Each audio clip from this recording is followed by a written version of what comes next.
ابو زید کیروانی رحمۃ اللہ علیہ تھے، مالکی امام تھے، فقہ مالکی میں بڑا مقام۔ وہ کتابیں جو ان لوگوں کی ہم تک پہنچی، ان میں سے ایک بات جو پہلے بھی کہہ چکے ہیں، ریکارڈنگ میں تو آ گئی ہے، ممکن ہے آپ نے نہ سنی ہو، ہم اس بات کو پھر دہراتے ہیں اور آپ سے یہ کہتے ہیں کہ یہ ابھی ذکر آیا تھا امام ابراہیم نخعی رحمۃ اللہ علیہ کا، ان کے ماموں چچا علقمہ اور اسود، جہاں پہ ہم نے بیان کیا ہے کہ فقہ حنفی کی اصل کیا ہے، وہاں پر علقمہ اور اسود کی تعریف اور سب چیزیں گزر چکی رحمہ اللہ۔ یہ شاگرد تھے عمر، علی اور ابن مسعود رضی اللہ تعالی عنہم کے، اور ان کے بعد یہ علم کی گدی ابراہیم نخعی رحمۃ اللہ علیہ یہاں پہ تشریف فرما ہوئے، اور ابراہیم نخعی رحمۃ اللہ علیہ امام تھے حنفیوں کے۔ ان کے بعد حماد ہیں، حماد کے بعد امام حنیفہ ہیں، امام حنیفہ کے بعد ابو یوسف اور محمد ہیں، اور پھر ان کے بعد امام طحاوی رحمہ اللہ ہیں۔ یہ اسلاف سے جڑے رہنا ہے، ان سے اپنا تعلق اور واسطہ قائم رکھنا ہے، یہ دین کا حصہ ہے۔ اسی لیے طحاوی نے جب اپنی عقیدے کی کتاب شروع کی ہے تو انہوں نے کہا یہ وہ عقیدہ ہے جس پہ ہم نے اپنے بزرگوں کو پایا، اور میری مراد امام حنیفہ،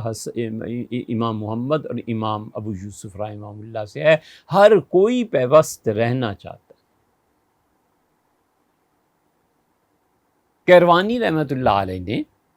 یہ ابراہیم نخعی رحمۃ اللہ علیہ کی بات ذکر کی ہے۔ انسانی جسم میں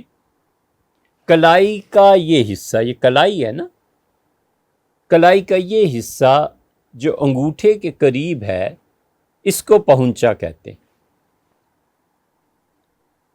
اور پہنچا کا شمار، کلائی کا شمار یہاں سے لے کے کوہنی تک ہوتا ہے۔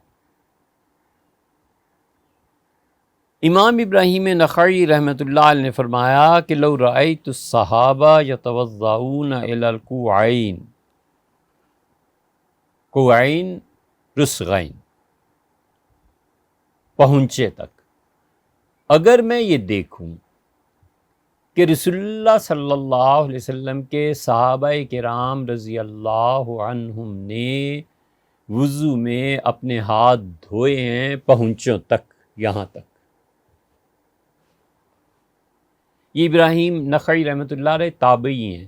ان کے ماموں اور چچا بھی تابعی ہیں، آگے ابن مسعود رضی اللہ عنہ وغیرہ صحابہ ہیں نا رضی اللہ عنہ، اور ابراہیم کے شاگرد حماد بھی تابعی ہیں، اور امام حنیفہ رحمۃ اللہ بھی تابعی ہیں۔ امام حنیفہ رحمۃ اللہ علیہ 1، حماد 2، ابراہیم 3، علقمہ 4، یہ 4 پشتے ہیں جو امام سے پہلے، امام سمیت سب تابعین ہیں رحمہ اللہ، صحابہ رضی اللہ عنہ کی زیارت کیے ہوئے ہیں، اور یہ شرف نہ مالک کو حاصل ہے، نہ شافعی کو، نہ احمد ابن حنبل رحمۃ اللہ، تو بہت دور آ گئے، تو تبع تابعین میں سے بھی نہیں ہے۔ مالک اور شافعی پھر تبع تابعین میں سے رحمہ اللہ۔ ابراہیم رحمۃ اللہ علیہ فرماتے ہیں کہ میں اگر دیکھوں کہ صحابہ کرام رضی اللہ عنہ نے وضو کرتے ہوئے اپنے ہاتھ دھوئے ہیں پہنچوں تک، یہاں تک، کلائیوں تک، اور دوسری طرف وَأَنَا أَقْرَأُهَا إِلَى الْمَرَافِقِ، میں قرآن کو پڑھوں، اور قرآن کہتا ہے اپنے دونوں ہاتھ دھو کونیوں تک، تو میں پہنچوں تک ہی ہاتھ دھوؤں گا، اور قرآن کا یہ کہنا کہ کونیوں تک ہاتھ دھو، میں قرآن کو چھوڑ دوں گا، صحابہ رضی اللہ عنہ کے فعل کو جو اپنی آنکھوں سے دیکھ رہا ہوں یہ لے لوں گا۔ اس روایت سے دل پہ چوٹ لگتی ہے ان کے جو قرآن قرآن قرآن، اہل قرآن، دین یہ ہے جو بڑے چھوڑ کے اور سمجھا کے گئے ہیں۔ وہ کہتے ہیں صحابہ کرام رضی اللہ عنہ پہنچوں تک اپنے ہاتھ دھوئیں، اور قرآن کہتا ہے یہاں تک دھوئیں۔ تو میرے پاس 2 دلائل ایسے ہیں جن کی بنیاد پہ میں اپنے ہاتھ بس کلائیوں تک دھوؤں گا، آگے نہیں جاؤں گا۔ انہوں نے کہا ایک بات تو یہ ہے کہ لِأَنَّهُمْ لَا يَتَّهِمُونَ فِي تَرْكِ السُّنَنِ، آج تک صحابہ کرام رضی اللہ عنہ پہ کوئی الزام نہیں لگا سکا کہ انہوں نے رسول اللہ صلی اللہ علیہ وسلم کی سنتوں کو چھوڑ دیا۔ قرآن حضور صلی اللہ علیہ وسلم پہ نازل ہوا، وہ کہتا ہے کونیوں تک، نبی کریم صلی اللہ علیہ وسلم نے یہاں تک دھوئے تھے ہاتھ، اس لیے صحابہ رضی اللہ عنہ حضور صلی اللہ علیہ وسلم کو دیکھ کر یہاں تک دھوتے تھے، کلائیوں تک۔ تو میں قرآن کی اس آیت کو چھوڑ کے اس پہ عمل کروں گا جو رسول اللہ صلی اللہ علیہ وسلم کا عمل ہے، اور بیک واسطہ ہم تک پہنچا ہے کہ صحابہ کرام رضی اللہ عنہ پر کوئی الزام نہیں ہے، انہوں نے کبھی سنت وہم ارباب العلم، حالت یہ ہے کہ صحابہ کرام رضی اللہ عنہ علم کے بادشاہ تھے، علم کا سمندر تھا، شناور تھے، علم ختم ہو گیا تھا صحابہ رضی اللہ عنہ۔ وَأَحْرَصُ خَلْقِ اللَّهِ عَلَىٰ اتِّبَاعِ رسول اللہ صلی اللہ علیہ وسلم، اور دوسری بات یہ مجھے پتہ ہے، ایک تو وہ علم کے سمندر تھے، دوسری بات یہ ہے کہ وہ ساری خلق خدا کو بلاتے تھے، دعوت دیتے تھے کہ حضور صلی اللہ علیہ وسلم کے پیچھے چلنا،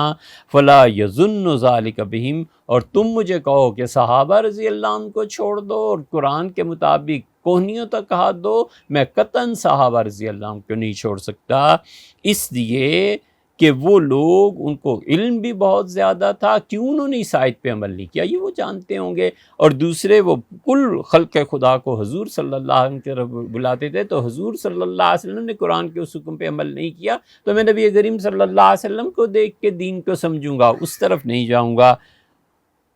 احد الا ذو ریبۃ فی دینہ، اور یہ حرکت کہ صحابہ رضی اللہ عنہ کے عمل کو چھوڑ کے قرآن قرآن قرآن کرتے رہیں اور قرآن کی تفسیر میں سنت اور صحابہ رضی اللہ عنہ کو چھوڑ دیں، یہ وہی شخص ایسی حماقت کر سکتا ہے جس کا دین مشکوک ہے،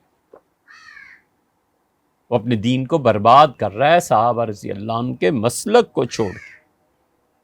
ابن عیینہ نے کہا الحدیث مظلہ الا الفقہاء، لوگوں حدیث، صرف حدیث حدیث حدیث کہنا لوگوں کو گمراہ کر دے گا، پھسل جاتا ہے آدمی حدیث میں بھی، سمجھتا نہیں ہے، اس لیے کہ جو کچھ وہ سمجھتا ہے نا اساتذہ کے بغیر حدیث کو، استادوں سے نہیں پڑھی، وہ زبان بھی نہیں جانتا، وہ حدیث کو کچھ اور معنی میں سمجھ رہا ہوتا ہے اور دین میں اس کے معنی کچھ اور ہوتے ہیں۔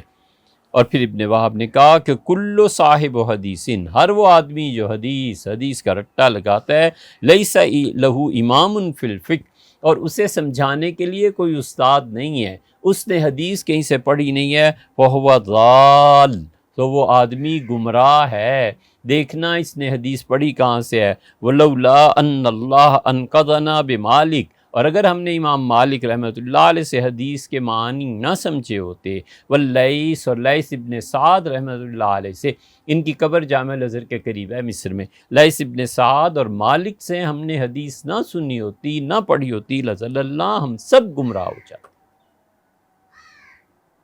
یہ یاد رکھنا بچوں، یہ ہمارے اسلاف، کتاب و سنت، قرآن اور حدیث کو سمجھنے کے لیے ہمیں لازماً دیکھنا ہے کہ صحابہ کرام رضی اللہ عنہ کی اس پہ فتویٰ کیا ہے، اور صحابہ کرام رضی اللہ عنہ کتاب و سنت کو کیسے سمجھے ہیں، اس شخص نے حدیث کہاں سے پڑھی ہے، اس شخص نے قرآن کی تفسیر کس سے پڑھی ہے، وہ آگے اس کے دو سلسلے علم کا اور تصوف کا کہیں ملتا بھی ہے کہ نہیں ملتا، علم اور تصوف کا سلسلہ اس شخص میں نہیں ہے، وہ دین میں ضرور گڑبڑ کر دے گا، اور اگر یہ بچہ اس سلسلے میں لگ گیا تو یہ قرآن کے وہ معانی بیان کرے گا جو اللہ کو منظور نہیں ہے، نہ اس کے پاس علم ہے، نہ اللہ کیا ہے، نہ اللہ کی معرفت حاصل ہے، یہ راستے سب گمراہی کے ہیں، اس سے صحابہ کرام رضی اللہ عنہ کا راستہ کسی صورت نہیں چھوڑا جا سکتا۔